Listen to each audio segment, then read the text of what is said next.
పరమేశ్వరుడి పరమ భక్తుడైన శిలాధుడి కుమారుడే నందీశ్వరుడు. పుట్టుకతోనే అతడు శివభక్తి సంపన్నుడు. సకల శాస్త్రాలు అభ్యసిస్తూనే మరోపక్క మహేశ్వరుణ్ణి సదా ధ్యానిస్తూ ఉండేవాడు. ఒకసారి నందీశ్వరుడు శ్రీశైలం వచ్చి తపస్సులో నిమగ్నమయ్యాడు. ఆ తపోదీక్షకు మెచ్చిన త్రిలోచనుడు ప్రత్యక్షమై వరం కోరుకోమన్నాడు. 10,000 ఏళ్లు తపస్సు చేసే శక్తిని ప్రసాదించమని నందీశ్వరుడు అర్థించాడు. ఈశ్వరుడు తథాస్తు అన్నాడు.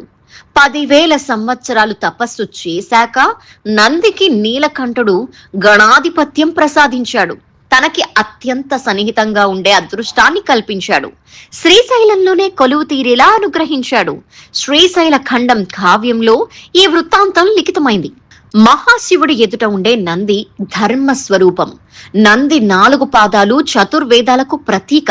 కలియుగంలో ధర్మం ఒంటి పాదంపై నడుస్తుందనటానికి నిదర్శనంగా నంది ముందర కుడి పాదం పైకి లేచి ఉండగా మిగిలిన 3 లోపలికి మడిచి కనిపిస్తాయి. సంధ్యా సమయాన్ని ఆధ్యాత్మిక పరిభాషలో ప్రదోషకాలంగా చెబుతారు. ఈ సమయంలో నందికి విశేష అర్చనలు పూజలు చేయటం సంప్రదాయం.